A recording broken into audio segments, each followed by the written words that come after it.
So I'd like to make a video about the fractal body. So it's not something we'd commonly talk about, but I think there's a lot of reason to maybe bring this up now. If Cliff High is right, who's the maker of the WebBot, very interesting fellow if you haven't had a chance to look at him, he's made this seemingly insane claim that under the ice of Antarctica there are buried monk noises that can heal you.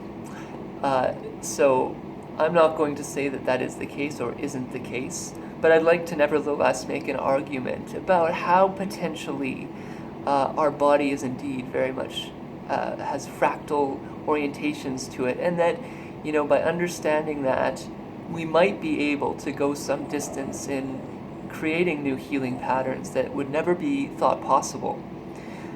So first, I'd like to bring up the notion of a hold-on. So, kind of like a hierarchy, but it's a hierarchy within our body. So, our body's made up of atoms, which are transcended and included by cells, which our organs transcend and include those cells. And then our body transcends and includes those organs. So, when we get up and walk about, all those cells, all those organs, all those molecules, they're getting up and walking around with us. So it's an important concept to keep in mind in this process of understanding fractal natures. Now, I'll just mention what a fractal is, and if you haven't heard of them, you might want to go do a bit more research, but a fractal is a self-similar pattern from near and from far. So, generally speaking, the idea here is that as we grow, we transcend and include patterns that were previously laid down. So let's take a really broad look here and go back to if there was a Big Bang, and I'm not saying there was, I'm actually kind of a skeptic a little bit on that particular idea, but I'm open to it. But let's go back to say 13 billion years, when under our present scientific model they say that matter was first kind of in its infancy. So that might have been the first kind of creation. Then you move forward in time a little bit, or quite a bit, maybe 5 billion years or something, and we see the first emergence of life. Now, this life, cell-like, transcends and includes matter. I guess a concept that I could bring up is that although across the universe life is going to form differently, there might be general patterns that tend to make up life, and it could be quite distinct, but generally speaking, there are certain qualities that need to be accounted for to actually transcend that matter, to actually hold it somehow. But in that process, the fractal here is that it has to embrace it. So it has to kind of go down into matter to include that to become life in some important sense. This will make more sense as we go forward, I think.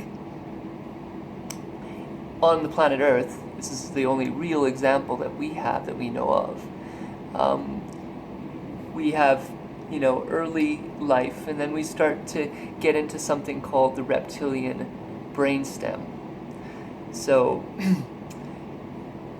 the reptilian brainstem, from an interior perspective, from a consciousness perspective in some important sense, is impulsive. It's, narcissistic in some ways, we might say.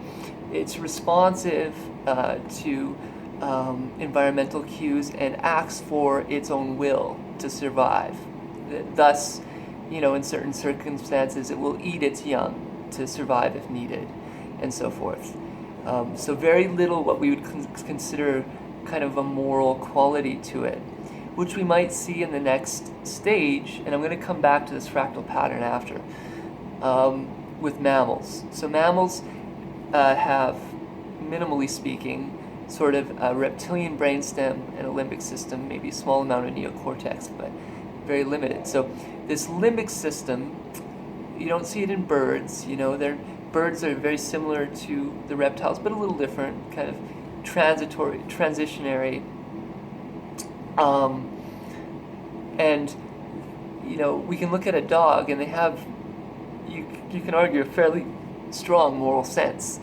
They will, if one person doesn't share something with another person, and another person shares something with another person, they'll go to the person that shares. They can actually judge that person sharing. I'd rather be with that person. Not always, but so they have this kind of sense of fairness and these sorts of basic level moral capacities. And I'd associate that with feelings. They actually have a feeling sense, an emotional quality to them.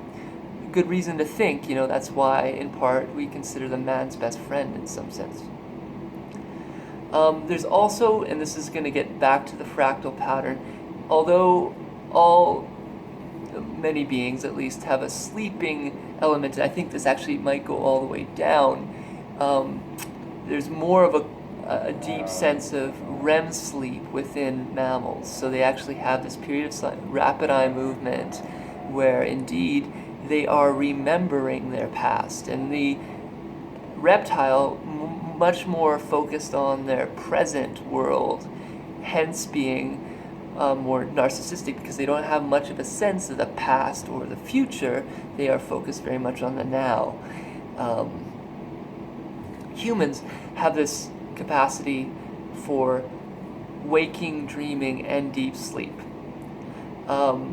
We are not only very past-oriented and present-oriented as the reptiles and the mammals were, histories and impulse, but we also have this capacity for future thought, predicting the future. All animals do, but humans in a very powerful way. We have a complex neocortex, really well defined, and this capacity to some extent seems that we are able to predict the future. Might be in part related to our deep dreamless sleep state.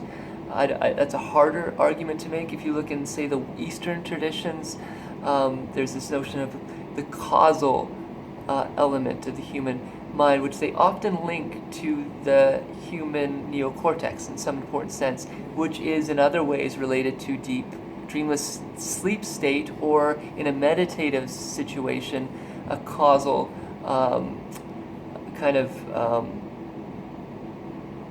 a causative state of consciousness of meditation in some important ways. I won't get into so much what I think is coming next. I've done that in other videos, and you can go back to those. But I'm going to bring into this idea about our body and its potential fractal nature. So in many Indian texts, there's this notion of different energy centers throughout our body.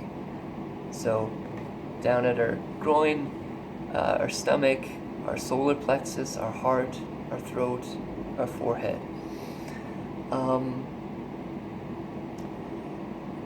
And those different systems that I just postulated there, I think are correlative in broad respects to these different centers. And there's a fractal here.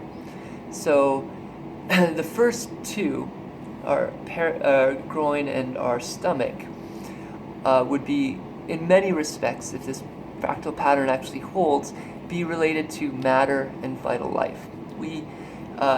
So think of the groin as sort of the creation, like the Big Bang sort of thing, and then our stomach, where we break down food stuff, the vital quality of our existence. Vitality, when you think of like plant life, and so forth. If we have eaten well, we have a vital quality to us. We are alive, awake, aware, interactive.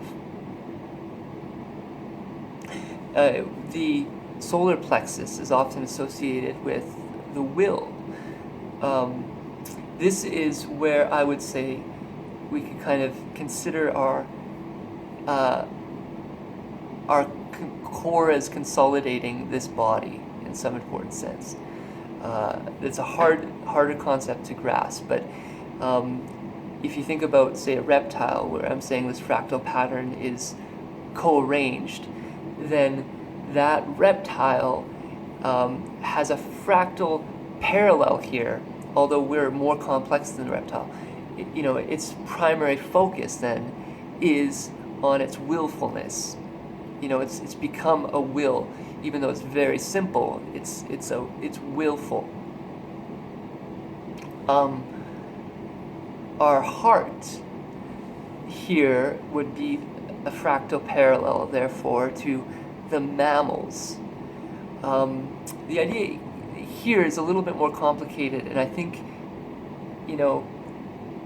if we continue to get more complex, this will make more sense. But at this point, it won't make as much sense as I would probably hope.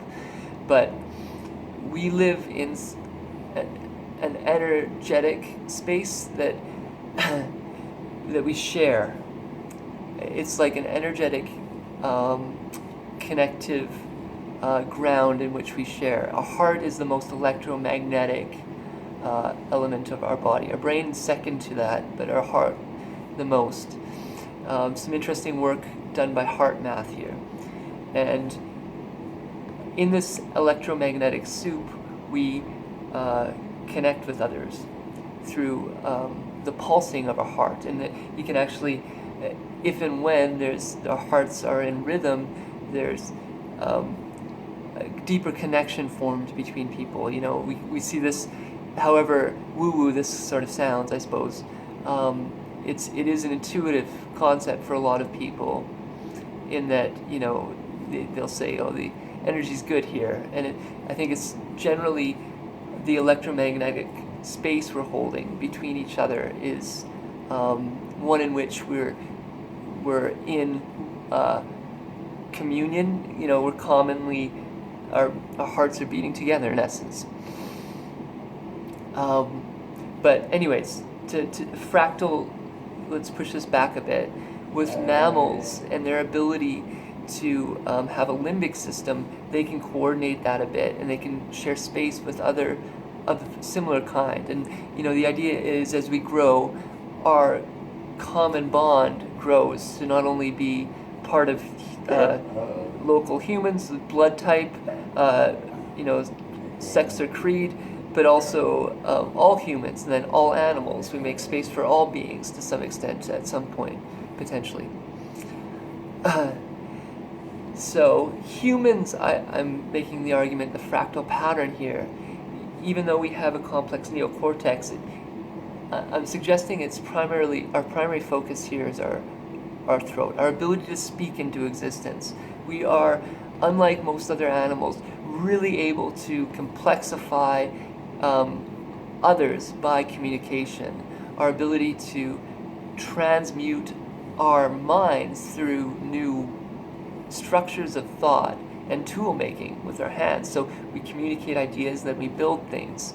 And then our techno-industrial world is complexifying at an exponential pace, which actually gets into the next system, which is this, which I suggest is actually emerging. I won't get into that at this point. I think it might even come with a new rind, as it were. That would be the sixth rind, even though that's a little bit, we often talk about having a triune brain, so a reptilian brainstem, limbic system, complex neocortex, 3 brains. And then I'm saying that there's 2 before that, which are cells and matter, but they're so primitive that there's reason why we don't talk about those as brains. But I'm saying that they are, in some important sense, a kind of proto-brain, that were requisite, transcendent include, requisite to have this brain, and that with our thinking and techno-industrial processes, we're building probably a cyborg brain, boom, for better or worse. And that will be the 6th rind in my theory here, and that's the fractal pattern that I speak. Okay, I hope that made some sense. Be well.